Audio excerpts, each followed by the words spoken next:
नमः संस्कृताय। मैं Kalpana Sharma Saket group of colleges द्वारा चलाए गए ऑनलाइन कक्षा में आपका स्वागत करते हैं। बच्चों, आज हम आपको महाकवि कालिदास के जीवन परिचय और उनके महाकाव्य रघुवंश महाकाव्य के त्रयोदश सर्ग का कथानक बताएंगे और इसमें क्या है इसको हम बताएंगे। उससे पहले आप हमारे चैनल को लाइक और सब्सक्राइब करें और ज़्यादा से ज़्यादा शेयर करें ताकि हमारी ज्ञानवर्धक बातें आप तक पहुंचती रहें। तो आज हम आपको महाकवि कालिदास का परिचय बताएंगे और रघुवंश। पहले हम महाकवि कालिदास के परिचय के विषय में चर्चा करते हैं कि महाकवि कालिदास कौन थे।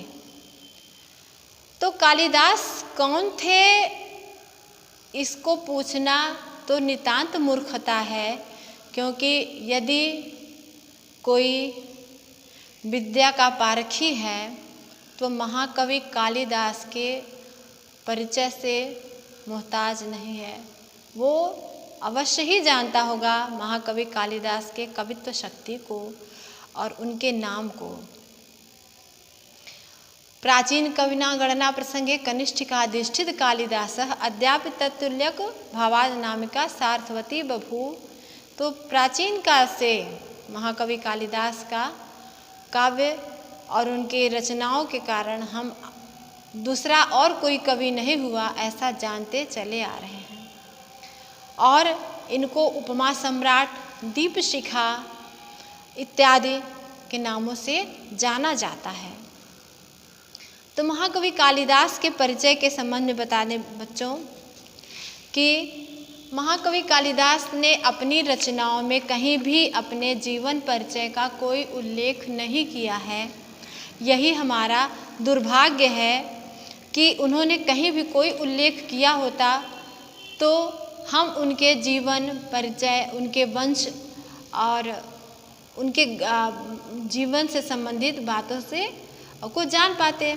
लेकिन ऐसा कोई साहित्य नहीं है, तो मात्र अनुमान पर, उनकी रचनाओं पर, उनके परवर्ती पूर्ववर्ती रचनाकारों की रचनाओं के आधार पर हम महाकवि कालिदास के जीवन से संबंधित बहुत सारे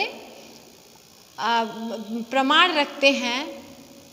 तो जैसे मैथ्यू आर्नल्ड ने शेक्सपियर के विषय में लिखा है कि अन्य कवि हमारे प्रश्नों का उत्तर देते हैं किंतु तुम उससे परे हो। हम बार बार पूछते हैं तब भी हमारे ज्ञान की परिधि से बाहर रखकर तुम केवल मुस्कुरा देते हो। तो उत्तांग मेधा के धनी महाकवि कालिदास, जिनके काव्य सौष्ठव में वो इतना महान काव्य सौष्ठव है, इतने महान कवि हुए हैं, जिनके कविता कानन में एक बार प्रवेश करने के बाद मनुष्य भावाविभोर होकर उसका रसपान करता रहता है, उसको बाहर निकलने का मन ही नहीं करता। तो हम महाकवि कालिदास के विषय में जो चर्चा करते हैं कि महाकवि की जो कृतियाँ थी वह हम सूर्योदय के लिए वरदान थी, लेकिन अपनी कलात्मक तुलिका से सबको आनंद विभोर करने वाले महाकवि ने अपने जीवन वृत्त के विषय में कुछ नहीं लिखा। लेकिन कुछ प्रसंग मिलते हैं जिनसे हम उनके जीवन चरित्र के विषय में अनुमान लगा सकते हैं। जैसे विद्योत्तमा प्रकरण। विद्योत्तमा जो महाकवि कालिदास की पत्नी थी, ऐसा कहा जाता है, जनश्रुति है कि कालिदास बचपन में बहुत मंदमती थे। वह बहुत अधिक पढ़े लिखे नहीं थे, बुद्धिमान नहीं थे और जिस वृक्ष पर बैठे थे उसी वृक्ष की शाखा को, जिस शाखा पे बैठे थे उसी को काट रहे थे। यह देख करके पंडितों ने विक्रमादित्य की पुत्री विद्योत्तमा से पराजित होकर, शास्त्रार्थ में पराजित होकर उनका विवाह छल से करा दिया, क्योंकि वह बहुत ज्ञान गर्वित थी, विदुषी थी और उनको अपने शास्त्र ज्ञान पर बड़ा ही घमंड था और वो पंडितों को परास्त कर चुकी थी शास्त्रार्थ में। तो उन्हें मौन विद्वान बता कर उनका विवाह विद्योत्तमा से करा दिया था। किंतु एक रात ऊँट का उष्ट्र ऐसा उच्चारण करने पर पत्नी को यह आभास हो जाता है कि यह तो नितांत मूर्ख है और उन्होंने महाकवि का तिरस्कार कर दिया, जिसके कारण वह अपना घर छोड़कर चले गए और माँ काली की आराधना और उपासना के बाद विद्वान होकर वापस आते हैं और आए और अपनी पत्नी से कहा, अनावृतम कपाटम द्वारम देहि।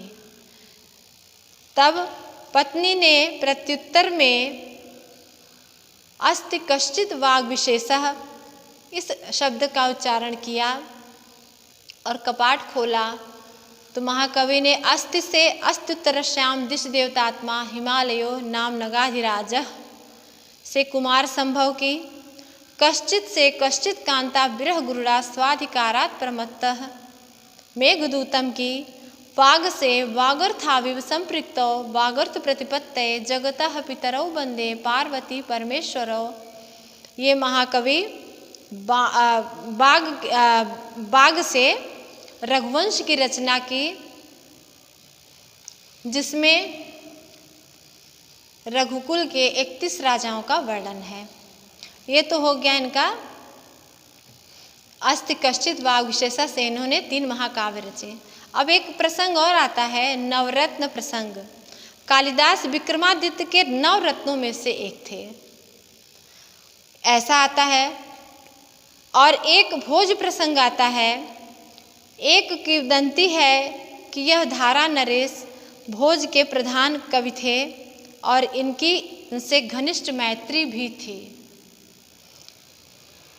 एक प्रसंग आता है कुमारिल प्रसंग। कुमारिल प्रसंग के अनुसार महाकवि कालिदास का अंतिम समय श्रीलंका में बीता, वहाँ के राजा कुमारदास के यहाँ, और एक वेश्या के द्वारा इनकी हत्या की गई। अब तो ये हो गया महाकवि कालिदास के प्रकरण से संबंधित, मतलब कि इनके जीवन से संबंधित।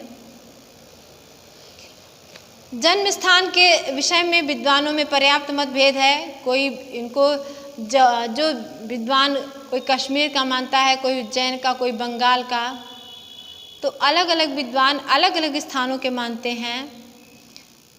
ऐसा इसलिए क्योंकि महाकवि कालिदास का विशुद्ध प्रेम पूरे भारतवर्ष से था। वह जिस क्षेत्र का भी वर्णन अपनी रचनाओं में किए हैं, ऐसा लगता है, ऐसा प्रतीत होता है कि मानो वह वहाँ के निवासी ही हों। इस वजह से उनको लोग अपने अपने क्षेत्र का ही मान लेते हैं। और रघुवंश और मेघदूतम के वर्णनों से पता चलता है कि उन्होंने भारत की विशद परिक्रमा की रही होगी और भारत के प्रत्येक कोने का उनको भली भांति ज्ञान था। और अंत में उन्होंने अपनी रचनाओं में उज्जैनी से विशेष प्रेम दिखाया है, महाकाल के वर्णन इत्यादि से। इस कारण हम यह कह सकते हैं कि कालिदास उज्जैनी के ही रहे होंगे। अब देखते हैं थोड़ा सा कालिदास का वंश परिचय। आप लोग एक एक चीज़ नोट करते चलिएगा। कालिदास के जीवन परिचय से संबंधित जो मैंने प्रसंग बताए, फिर कालिदास के जन्म स्थान से संबंधित, फिर कालिदास के वंश परिचय से संबंधित। वंश से परिचय में कालिदास ने अपने किसी भी वंश का कोई परिचय नहीं दिया है, चूँकि उन्होंने अपने जन्म स्थान जीवन परिचय के विषय में कहीं उल्लेख नहीं किया है, इसलिए इनके वंश का भी परिचय भलीभांति प्राप्त नहीं होता। कुछ लोग मानते हैं कि इनके माता पिता बचपन में ही गोलोकवासी हो गए थे, जिस कारण इनका पालन पोषण किसी ग्वाले ने किया था। और अपनी युवावस्था लगभग 18 वर्ष तक इनको कोई ज्ञान नहीं था। बाद में वह पढ़े लिखे। अब ऐसा, और कुछ लोग ये कहते हैं कि यह जो कालिदास ब्राह्मण थे और शैव मतावलंबी थे, किसी गुरुकुल में रहकर इन्होंने विधिवत शिक्षा दीक्षा ली रही होगी, क्योंकि मात्र तनिक शिक्षा या अल्प ज्ञान से इतने बड़े बड़े महाकाव्य की रचना कोई नहीं कर सकता। इनके ऊपर माँ सरस्वती की विशद अनुकंपा अवश्य रही होगी, माँ काली की कृपा थी, जिसकी वजह से ये इतने बड़े विद्वान भी हुए। अब हम कालिदास के समय के विषय में चर्चा करते हैं। तो कालिदास के समय के विषय में भी कोई निश्चित प्रामाणिक साक्ष्य नहीं मिलता है कि किसके समय के रहे होंगे, और विविध प्रकार के विद्वानों ने अपने अपने मतों के आधार पर इनका जीवन, इनका समय भी निर्धारित किया है। कोई कुछ कहता, कोई राजा विक्रमादित्य के समय का मानता है, कोई चतुर्थ शताब्दी का, कोई द्वितीय शताब्दी का, सबके अलग अलग मत हैं। तो इनमें से कुछ मत हैं जो छठी शताब्दी ईसा पूर्व का मानते हैं। कालिदास का समय छठी शताब्दी को फर्गुसन मानते हैं, और 500 ईस्वी में हूणों ने भारत पर आक्रमण किया था। तब सम्राट हर्ष ने हूणों को पराजित किया था, और हर्ष ने ही अपने संवत को प्राचीन बनाने के लिए 600 वर्ष प्राचीन संवत नाम दिया, जो कि 57 ईसा पूर्व में आरंभ हुआ था। अतः कालिदास का समय 500 ईसा पूर्व मानना चाहिए। इसके लिए भी बहुत सारी इसके विरुद्ध आपत्तियां हैं, जिसके कारण इनको नहीं माना जा सकता छठी शताब्दी का। चतुर्थ शताब्दी का गुप्तकालीन मत देते हैं कि कालिदास गुप्तकालीन समय के रहे होंगे, स्कंदगुप्त के समय के रहे होंगे। ये इस मत का भी खंडन किया गया है। द्वितीय शताब्दी ईसा पूर्व का कुछ लोग मानते हैं, उसका भी खंडन किया गया है।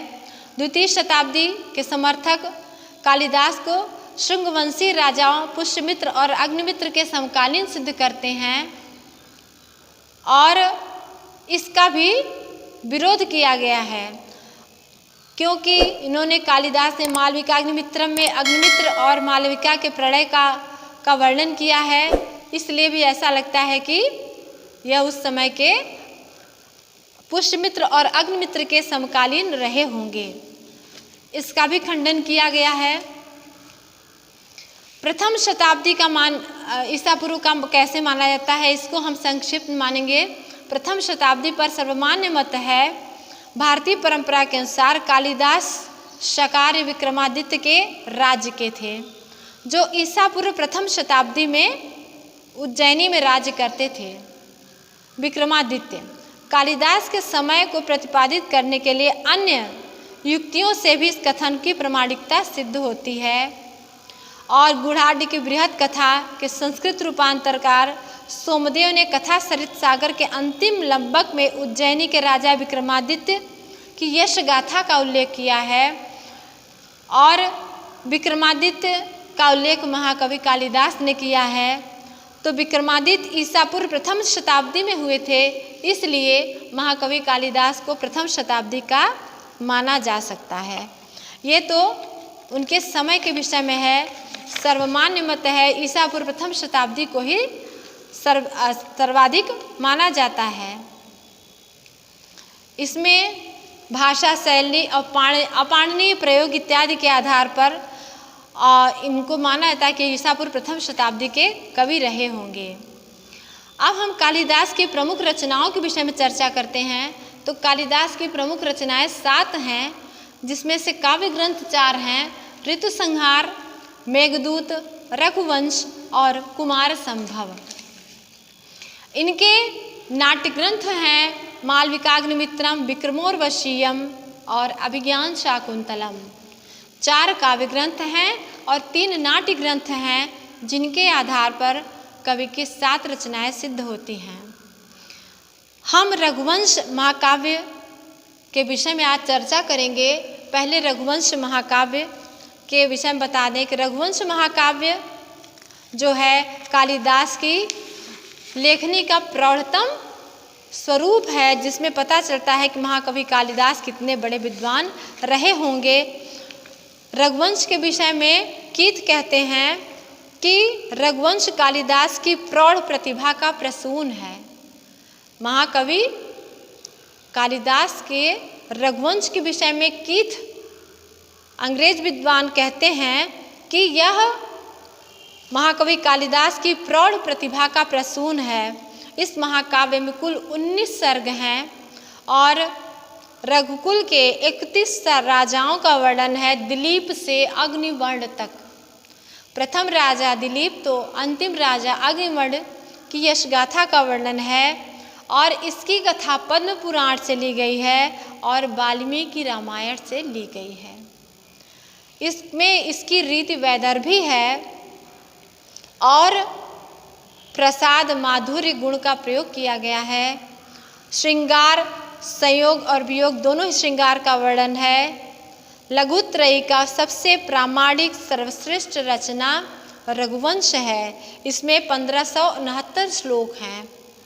सर्वाधिक प्रयुक्त छंद उपजाति, अनुष्टुप और अन्य छंदों का प्रयोग किया गया है। तो आप इसको समझ लीजिए कि इस महाकाव्य में 19 सर्ग हैं और वैदर्भी रीति का प्रयोग किया गया है। दिलीप से अग्निवर्ण तक के 31 राजाओं का वर्णन है और पद्म पुराण और वाल्मीकि रामायण इसके उपजीव्य काव्य हैं जहाँ से लिया गया है। यह एक महाकाव्य है और महाकाव्य के विषय में बच्चों कहा जाता है कि महाकाव्य क्या होता है। काव्य तो सब लिखते हैं, महाकाव्य क्या है? तो महाकाव्य वह होता है सर्गबद्धो महाकाव्यम तत्रय को नायकः सुरः सद्वंशः क्षत्रियो यावापि धीरो दात गुणान्वितः। जो महाकाव्य सर्गों में विभक्त हो, जिसका नायक देवता, कुलीन, क्षत्रिय या वंश में उत्पन्न कुलीन राजा हो, श्रृंगार, वीर, करुण इत्यादि रसों का प्रयोग किया गया हो, तो ये सारे महाकाव्य की कसौटी पर यह रघुवंश महाकाव्य खरा उतरता है, तो यह महाकाव्य की श्रेणी में आता है। अब हम आते हैं रघुवंश महाकाव्य के त्रयोदश सर्ग के विषय में चर्चा करेंगे कि त्रयोदश सर्ग में क्या है। वस्तुतः महाकवि कालिदास की जो आनंद वर्षणी प्रतिभा है उसका सर्वोच्च निदर्शन इस महाकाव्य में हुआ है, जो एक सामान्य कथा वस्तु का विन्यास नहीं अपितु भावों का सुंदर समुच्चय है। एक छोटी सी घटना को इतना सुंदर ढंग से चित्रित किया है, इतना मार्मिक वर्णन किया है महाकवि ने कि यह त्रयोदश सर्ग अपने आप पढ़ने का मन करने लगता है। इसको रसिक जन बहुत आनंदित होकर इसका आस्वादन लेते हैं और इसके विषय में कहा जा सकता है कि यह कोई सामान्य वर्णन कोई सामान्य कवि नहीं कर सकता, वही कवि कर सकता है जो भारत भूमि के प्रति भक्ति और समर्पण की अभिव्यंजना करने की क्षमता रखता हो। रघुवंश के त्रयोदश सर्ग का कथानक यह है कि रावण जो राक्षस राज था उसका वध करके मर्यादा पुरुषोत्तम भगवान श्री राम अपनी अग्नि परीक्षा में विशुद्ध की हुई पत्नी सीता को स्वीकार कर लंका के राज्य पर रावण के भाई विभीषण का राज्याभिषेक कर अपनी प्रिय पत्नी सीता, भ्राता लक्ष्मण, सुग्रीव, भक्त हनुमान और विलक्षण विभीषण वानर और अन्य भालुओं के साथ पुष्पक विमान पर आरूढ़ होकर अयोध्या के लिए प्रस्थान करते समय मार्ग में सीता जी को उन स्थानों को दिखाते हुए उसका वर्णन कर रहे हैं कि पहले मैं इन्हीं स्थानों से तुम भी सीता आई और मैं तुम्हें खोजते खोजते कैसे मैं लंकापुरी तक पहुंचा। वह समुद्र का वर्णन करते हैं, वह आश्रमों, पर्वतों, वनों, वनस्पतियों, जीव जंतुओं सब पर को सीता का दर्शन कराते हैं। सर्वप्रथम रघुवंश के त्रयोदश सर्ग का जो प्रथम श्लोक है, अर्थात मनः शब्द गुणः गुणज्ञः पदम विमानेन विगाहमानः रत्नाकरं वीक्ष मिथः स जायाम रामाभिधानो हरिरित्युवाच। रामाभिधानो हरिरित्युवाच। शब्द गुण वाले उस आकाश मंडल में पुष्पक विमान पर आरूढ़ होकर जो स्वयं गुणों के खान हैं, भगवान श्री राम अपनी पत्नी को रत्नाकरम वीक्ष, रत्नाकर रत्नों की खान उस समुद्र को दिखाकर कहते हैं।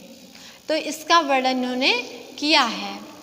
क्या कहते हैं? वैदेही पश्याम पश्याम मलयाद विभक्तम मत्स्येतुना फेनिल अम्बुराशिम छाया पथेनैव शरद प्रसन्ना आकाश आविष्कृत चारुतारम। ऐसा कहकर वह समुद्र का वर्णन करते हैं सबसे पहले। उसके बाद आगे बढ़ते हैं और कहते हैं कि हे सीता, यह जो पुष्पक विमान है यह भी अलौकिक है। कैसे? क्वचित पथा संचरते सुराणाम क्वचित घनानाम पतताम क्वचित यथा विधौ में मनसो अभिलाषः प्रवर्तते पश्य तथा विमानम। ऐसा कहकर वह सीता को पुष्पक विमान की गति का भी आभास कराते हैं। ऐसा आगे वह कहते हैं कि जब उनका विमान दंडकारण्य में प्रवेश करता है तो कहते हैं सीता देखो, यह वही स्थान है जहाँ पर राक्षस राज रावण जब तुमको लेके जा रहा था और तुम्हारे पैर का वह नुपुर गिर गया था और वह नुपुर एकदम शांत मुद्रा में पड़ा था जब वह मुझे मिला था। उसको देख करके मैंने अनुमान लगाया कि यहाँ पर मेरी वह प्रिया सीता गई होगी यही मार्ग से। शेषा स्थली यत्र विचिन्वताम त्वाम भ्रष्टम मया नुपुरमेक उर्व्याम अदृश्यत त्वत् चरणविंदम विश्लेष दुखादिय बद्ध मौनम। मतलब तुम्हारे चरणों से दूर होने के कारण वह नुपुर एकदम शांत हो गया था, ऐसा मैंने देखा। और आगे वह त्रिवेणी प्रयागराज के दर्शन कराते हैं जहाँ पर गंगा जमुना सरस्वती है। मतलब पुष्पक विमान लंका से चलता है और मार्ग में पड़ने वाले सभी मार्गों, वनस्पतियों, वनों, उपवनों, नदियों सबका दर्शन कराते हुए और भगवान श्री राम सीता माता को सब दिखाते हुए अयोध्या लेकर आ गए हैं। और यहाँ पर निषाद राज के अप्रतिम नगरी श्रृंगवेरपुर तक पहुँच रहे हैं। उसके बाद सरयू नदी से परिवेष्टित अयोध्यापुरी को प्राप्त करके जहाँ पर श्री राम के प्रिय भक्त हनुमान द्वारा राम के आगमन की सूचना प्राप्त कर अनुज भरत, गुरु वशिष्ठ, मंत्रियों और सेना सहित श्री राम का स्वागत करने के लिए आ जाते हैं। तो यह त्रयोदश सर्ग का कथानक है। इस वीडियो को अपने दोस्तों के साथ ज़रूर शेयर कीजिए। अगर इस टॉपिक पर आपके कोई भी क्वेश्चन है तो नीचे कमेंट करके पूछिए, हम उत्तर देने का प्रयास करेंगे। और अगर आपने अभी तक हमारे चैनल को सब्सक्राइब नहीं किया है तो तुरंत सब्सक्राइब करिए, साथ ही बेल आइकन पर क्लिक करें ताकि आगे आने वाले सभी वीडियो आप तक पहुंचते रहें और आप हमसे यूं ही जुड़ते